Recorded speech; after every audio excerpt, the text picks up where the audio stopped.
The sun had barely climbed above the sleepy rooftops of Rosewood High, yet its light cut through the dusty windows like a sheriff's badge, gleaming in an old western town. The cafeteria stood still, a battlefield waiting to be claimed. The chatter of students filled the air, mixed with the metallic clang of trays and the faint hum of gossip. To most, it was just another school day. But for two twin sisters, Aaliyah and Amara Hayes, it was the calm before the storm. They sat side by side at a corner table, their movements quiet, graceful, controlled, like tigers in disguise. Aaliyah was the more outspoken one, her eyes sharp, voice steady. Amara, her twin, spoke less but observed everything. They had only been at Rosewood High for 3 weeks, new transfers from the city, and the school hadn't yet figured out who they truly were. To everyone else, they were just two quiet black girls who didn't talk much. No one knew that behind those calm faces lay years of training, discipline, and a bond forged through sweat and struggle in their mother's old dojo. The Bullies enter like a pack of coyotes rolling into a ghost town. They arrived, Chase, Brent, and Haley, the self-proclaimed kings and queen of the cafeteria. Chase led the group with a swagger that screamed arrogance. Brent followed, built like a linebacker with a cruel grin. Haley was the ringleader's mouthpiece, sharp-tongued and venomous. Together, they had made countless students' lives miserable. And today, their eyes had settled on the new girls. "Hey, look who's hiding back there," Chase said, his voice dripping with mockery. "The twins who think they're too good to talk," Brent snickered. "Probably scared. Maybe they don't even speak English." Haley leaned on the table, tilting her head with fake sweetness. "Or maybe they're just mute." Aaliyah looked up slowly, her gaze steady. "We hear just fine," she said softly. That calmness, it irritated Chase more than any insult could. He wasn't used to being ignored, much less answered with poise. He slammed his tray down on their table, startling everyone nearby. The cafeteria fell quiet, a hush spreading through the crowd like a dust storm sweeping across the desert. Tension builds like a storm over the prairie. "You think you're better than us, huh?" Chase growled. "You walk around here with those looks, acting like you don't see nobody." Amara met his eyes, not angry, not scared, just still. "We don't act. We just eat." Brent barked a laugh, his voice echoing. "You got attitude for someone sitting in our spot." "Our spot?" Aaliyah raised an eyebrow. "Didn't see your name on it," a few students gasped. In Rosewood High, no one talked back to Chase and his crew, but Aaliyah's voice was calm, her tone smooth as a desert wind. Chase stepped closer, looming over the twins. "You've got guts, girl. Let's see how long that lasts." The cafeteria went dead silent again. Somewhere in the back, a tray clattered to the floor. The air thickened with tension, and even the teachers seemed frozen in place. The first threat Chase leaned in, his voice low and cruel. "You don't want to make enemies here, sweetheart. You're new. You don't know how things work." Aaliyah stood up slowly, her chair scraping against the floor like a gun being cocked. Her eyes didn't waver. "We don't want enemies," she said. "But we don't take orders either." A faint smirk touched Amara's lips.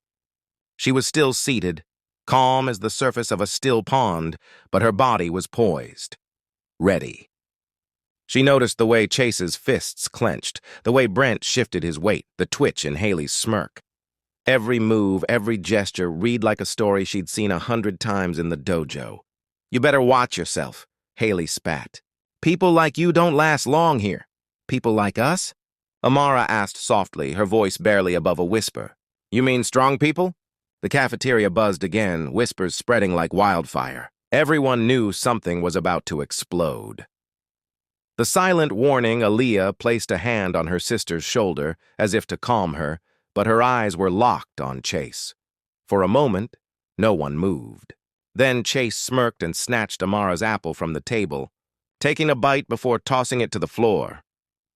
"That's for thinking you're special," he said. The apple rolled to a stop near Aaliyah's shoe. She looked down at it, then back up. The air seemed to shift, colder, heavier. Somewhere, a student whispered, "Oh no." Aaliyah's voice came quiet, almost a whisper. "You shouldn't have done that." Her tone wasn't angry. It was controlled, too controlled. The kind of voice that made the hairs on your neck stand up. Even Chase paused for a heartbeat, but before anything more could happen, the lunch bell rang. The tension snapped, but the storm hadn't passed. The bullies laughed and walked away, satisfied that they'd made their point. Yet the twins didn't move. They just stood there, staring after them, the air between them heavy with unspoken words. The suspenseful ending later that day, in the empty gym, Aaliyah and Amara trained silently. Their movements were precise, powerful, a dance of discipline.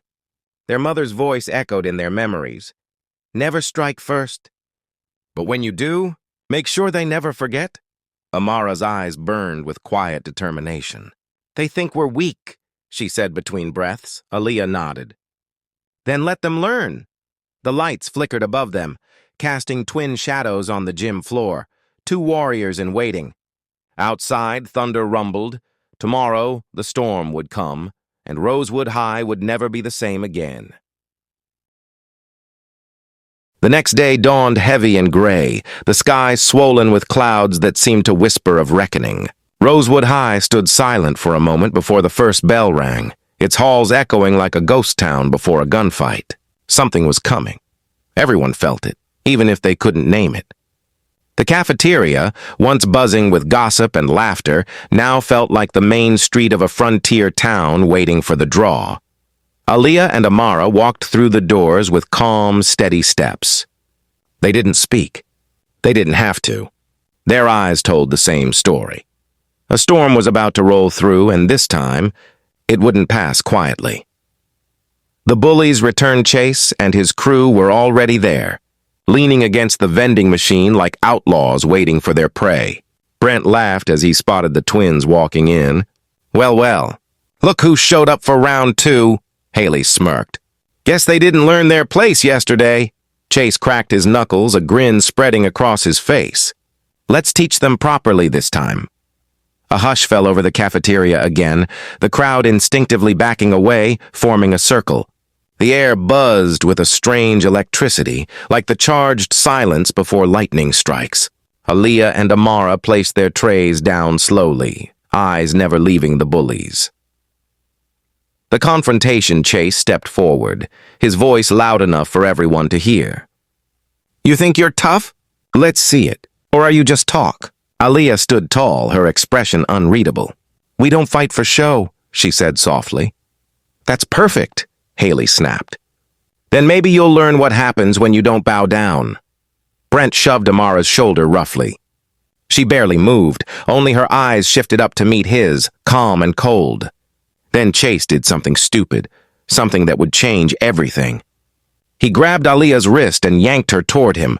The sound that followed wasn't loud, but it silenced the room. Aaliyah twisted, her movement fluid, effortless, and Chase's hand was suddenly off her wrist, his arm bent at a painful angle. He stumbled back, gasping. The cafeteria froze. The karate masters revealed Aaliyah didn't speak. Her stance shifted subtly, knees bent, weight balanced, eyes focused. The years of training her mother had drilled into them flowed through her like a second heartbeat. Amara joined her, moving to her side. The twins stood shoulder to shoulder, silent and powerful. Brent charged first, roaring like a bull. Amara moved fast, too fast for the crowd to follow. One step, one turn, and Brent's momentum worked against him. She guided his arm past her, twisted, and he was on the ground before anyone realized what happened. The cafeteria erupted in gasps. Chase, red-faced and furious, swung wildly. Aaliyah ducked under the punch, spun, and landed a precise kick to his stomach, controlled, not meant to injure, but enough to drop him to one knee. Get up, she said quietly. We're not here to hurt you, but he didn't hear her. Anger clouded his reason. He lunged again, and this time Amara intercepted him, sweeping his leg with perfect precision.